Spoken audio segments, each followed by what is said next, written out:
सम्मानित साथियों, नमो बुद्धाय, जय भीम। हमेशा की भांति एक बार पुनः हम लेकर उपस्थित हो चुके हैं आज का डॉक्टर अंबेडकर संदेश।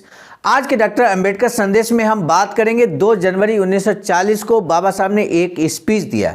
लेकिन सबसे महत्वपूर्ण बात यह है कि आज जब बाबा साहब स्पीच देने जा रहे हैं तो बाबा साहब के साथ एक बड़ी दुर्घटना हो जाती है।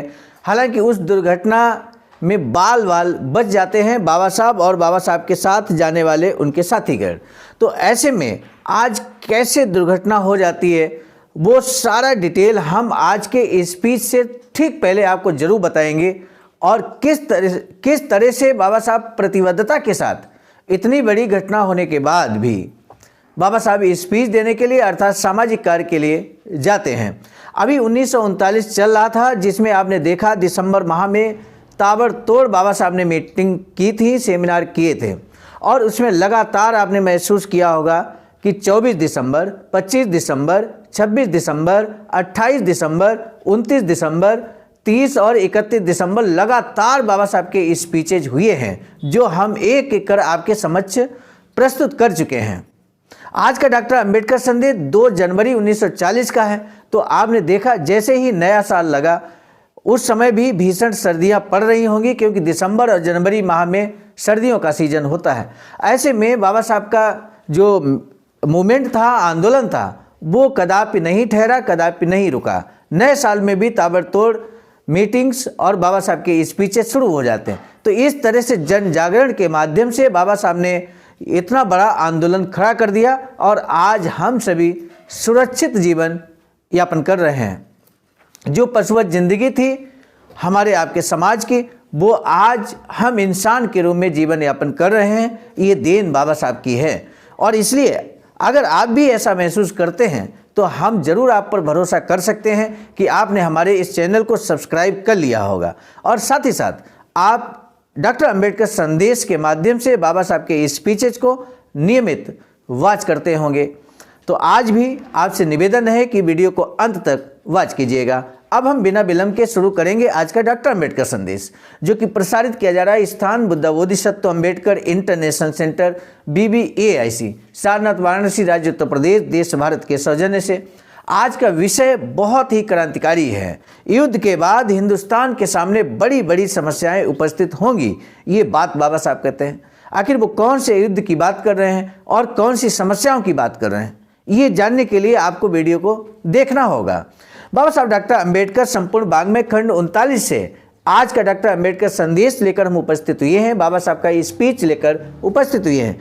पेज नंबर 272 और 273 पर ये बाबा साहब का स्पीच है, जो हम आपके समक्ष प्रस्तुत करने जा रहे हैं। 2 जनवरी 1940 की शाम 4 बजे कराड़ म्यूनिसिपैलिटी द्वारा डॉक्टर बाबा साहब अंबेडकर को मानपत्र देना तय हुआ था। इस समारोह में शामिल होने के लिए डॉक्टर बाबा साहब सातारा से करीब 3 बजे निकले। सातारा से 13 मील दूर पहुंचते पहुंचते गाड़ी में खराबी आ गई और आगे यात्रा करना मुश्किल हो गया।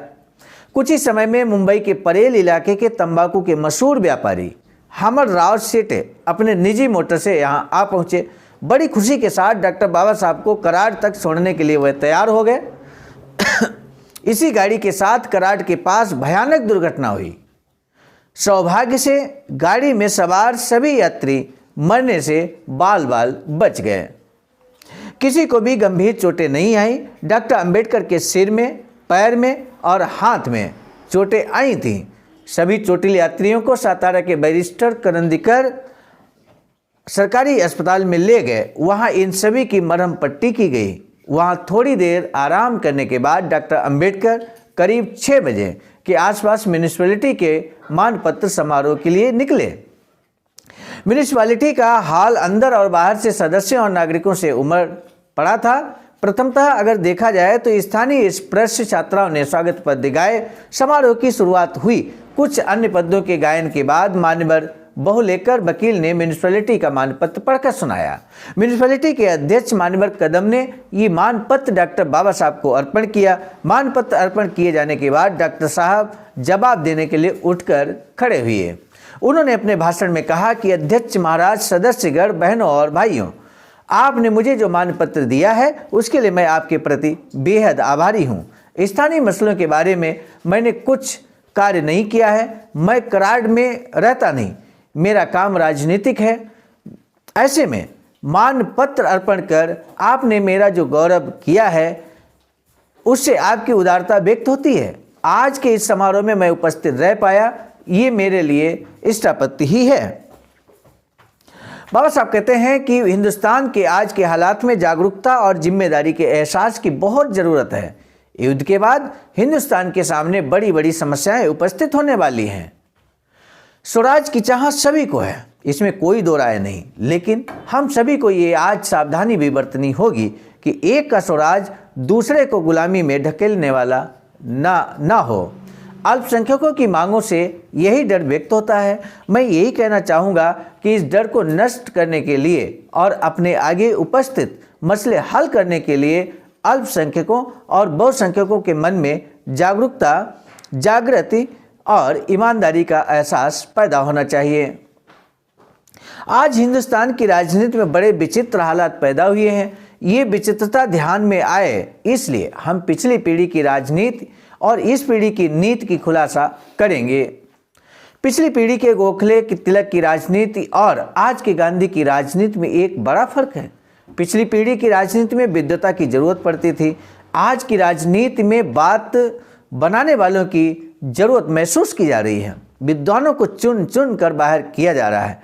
आज की राजनीति में अंधों की माला के हाथ आ गई है, अंधों की माला के हाथ गई है। ये बेहद अनिष्ट बात हुई है। देश की प्रगति के लिए विभिन्न विचारों, मत मतांतरों, वाद विवाद के विभिन्न प्रवाहों की जरूरत होती है। इस प्रकार के विभिन्न विचारों के प्रवाहों से ही हमेशा प्रगति होती रहती है। अंधों की कतार के लिए पीछे अगर देश एक ही ग्रह पर चलता रहा तो एक गड्ढे में गिरने से बचेगा नहीं। वर्तमान राजनीति का केवल एक ही उद्देश्य है और वह है राजनीति में केवल एक ही पंथ का निर्माण करना। जागृति, विभिन्न विचार, सही गलत की पहचान आदि से इस पंथ को परहेज है। एक ही बात की लकीर पीटते रहने में कोई फायदा नहीं है। आज लोग गांधी को लेकर पागल बने हुए हैं। गांधी का कहना है, गांधी जी का कहा पत्थर की लकीर बनता जा रहा है। गांधी के प्रति पागलपन के साथ साथ ढोंगीपना भी बहुत बढ़ता जा रहा है। केवल अपनी स्वार्थ साधना के लिए कांग्रेस को 4 आने देकर गलत व्यवहार करने वाले कई हरि के लाल आज पैदा होते जा रहे हैं। आज जागृति और जिम्मेदारी नहीं, वहां ऐसे मुश्किल हालात तो पैदा होने ही हैं। आपकी कराड़ म्यूनिसिपैलिटी में विभिन्न राय रखने वाले तथा विभिन्न पार्टियों के सदस्य हैं। इससे लगता है कि स्थानीय मतदाता सोचने विचारने वाले हैं। इसके लिए मैं आपका अभिनंदन करता हूं। आपके द्वारा दिए गए मानपत्र के लिए एक बार फिर आपके प्रति आभार प्रकट कर मैं अपना भाषण पूरा करता हूं। उसके बाद डॉक्टर बाबा साहब ने स्थानीय महारबाड़े के समारोह में शामिल हुए। वहां बड़ा जन समुदाय दोपहर के 4 बजे से इंतजार में खड़ा था। वहां बोलते हुए डॉक्टर साहब ने उपस्थित लोगों से कहा कि आपस में एकता रखिए। अगले चुनावों में स्वतंत्र लेबर पार्टी के उम्मीदवार को ही अपना मत दें। इसके बाद डॉक्टर साहब साथ आए लोगों के साथ सातारा अपने घर चले गए। आज का पहला प्रश्न, डॉक्टर बाबा साहब भीमराव अम्बेडकर ने स्वराज के बारे में क्या कुछ कहा है और राजनीति से इसे किस प्रकार जोड़ा है, यानी कि राजनीति में कैसे लोगों को प्रवेश चाहते हैं बाबा साहब। ये आज के डॉक्टर अम्बेडकर संदेश में स्पष्ट है। इस पर आप अपना विचार, अपनी प्रतिक्रिया जरूर देने का कष्ट करें। दूसरा प्रश्न है, डॉक्टर बाबा साहब ने क्यों कहा कि आपस में एकता रखना बेहद जरूरी है। इस पर भी आप अपने विचारों को रख सकते हैं। वर्तमान परिदृश्य में किस तरह की स्थितियां हैं, बाबा साहब की आज की स्पीच जो हमने हूबहू प्रस्तुत करने की कोशिश की, वर्तमान परिदृश्य में बाबा साहब का ये स्पीच कितना प्रासंगिक है, निश्चित रूप से प्रासंगिक है। इसको लेकर भी आप अपनी प्रतिक्रिया को दे सकते हैं। कमेंट सेक्शन में प्रतिक्रिया जरूर दीजिएगा। यदि आपको लगता है कि आज का डॉक्टर अम्बेडकर संदेश समाज का मार्गदर्शन बेहतर ढंग से कर सकता है तो निश्चित रूप से आपसे हम उम्मीद करेंगे, मुझे पूरा भरोसा है कि आप इस डॉक्टर अम्बेडकर संदेश को जन जन तक पहुंचाने के लिए जरूर शेयर करेंगे। आज का डॉक्टर अम्बेडकर संदेश समाप्त करने से पहले हम एक बात हमेशा की भांति बता दें कि बाबा साहब की एक अधूरी इच्छा थी वैचारिकी सेंटर बनाने की। ऐसा ही वैचारिकी सेंटर एक निर्माणाधीन है। सारनाथ वाराणसी में राज्य उत्तर प्रदेश में 14,000 स्क्वायर फीट जमीन पर इस समय निर्माण कार्य जारी है। आप सभी के अमूल्य योगदान की सख्त आवश्यकता महसूस की जा रही है, इसलिए दिए गए अकाउंट नंबर पर आप भी अपना अमूल्य योगदान कर सकते हैं। आज का डॉक्टर अंबेडकर संदेश हम लेकर आए थे मिशन नायक बुद्ध मित्र मुसाफिर सर, राष्ट्रीय महासचिव आवाज का नई दिल्ली की प्रेरणा में, और साथ ही साथ संकलन कर्ता में परम आदरणीय विजय कुमार बौद्ध जी, प्रांतीय कोषाध्यक्ष आवाज का बिहार। प्रस्तुत कर्ता में मैं स्वयं सर्वजित आर्य, राष्ट्रीय कोषाध्यक्ष आवाज का नई दिल्ली।